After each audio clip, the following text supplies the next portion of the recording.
काम फिर आराम।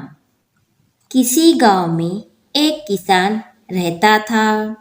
वो सुबह सुबह अपने खेत में काम के लिए जाता और शाम को लौट आता।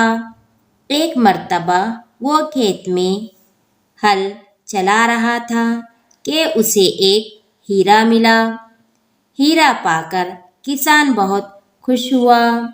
वो सोचने लगा, इसको बेचकर खूब रुपया कमाऊंगा और शहर में जाकर रहूंगा।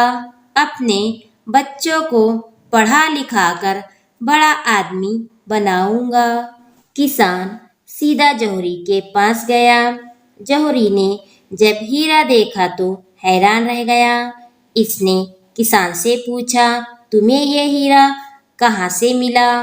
किसान ने उसे पूरी कहानी सुना दी। जौहरी ने पूरी कहानी सुनने के बाद कहा, मेरे पास इतनी रकम नहीं है कि मैं यह हीरा खरीद सकूं। तुम यह हीरा लेकर बादशाह सलामत के पास जाओ।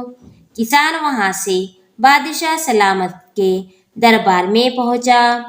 इसने बादशाह को सारी हकीकत बताई और हीरा बादशाह के सामने रख दिया। हीरा देखकर बादशाह हैरान रह गया, क्योंकि उसके खजाने में भी इतना कीमती हीरा नहीं था। कुछ देर बाद बादशाह सोचता रहा और बोला, मेरे खजाने में कीमती मोती और अशरफिया है। मैं तुम्हें 1 घंटे की मोहलत देता हूँ। तुम वहां जाकर जो लेना चाहो ले लो। किसान ने कहा, जैसा बादशाह हुक्म दे। बादशाह ने अपने नौकर से कहा, इसे खजाने वाले कमरे में पहुंचा दो और 1 घंटे बाद बाहर निकाल देना। नौकर किसान को खजाने के कमरे में ले गया। किसान इतना बड़ा खजाना देखकर बहुत खुश हुआ। वहां एक आरामदायक मखमली बिस्तर बिछा हुआ था। किसान ने सोचा, अभी बहुत वक्त है, पहले थोड़ा आराम कर लूं, फिर जो चाहूंगा ले लूंगा। चुनांचे वो बिस्तर पर लेटा और उसे नींद आ गई। 1 घंटे के बाद बादशाह का नौकर वहां आया और उसे जगाकर कहा, उठो, 1 घंटा हो चुका है, अब बाहर निकलो। किसान ने कहा, अभी तो मैंने यहाँ से कुछ भी नहीं लिया, मैं बाहर नहीं जाऊंगा। मगर नौकर ने खींचकर उसे खजाने के कमरे से बाहर निकाल दिया। किसान रोता हुआ बादशाह के पास पहुंचा और सारी बात कह सुनाई।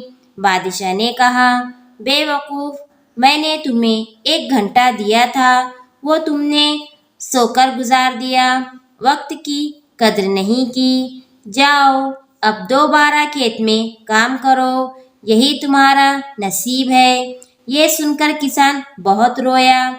उसके सारे ख्वाब टूट गए थे। इसकी हालत देखकर बादशाह को इस पर तरस आ गया। उसने किसान को ढेर सारी अशरफिया दी और कहा, वक्त की कद्र करना सीखो। किसान बादशाह की रहमदिली पर बहुत खुश हुआ। वहां से वो इस इरादे के साथ रुखसत हुआ कि अब हमेशा पहले काम करूंगा, फिर आराम।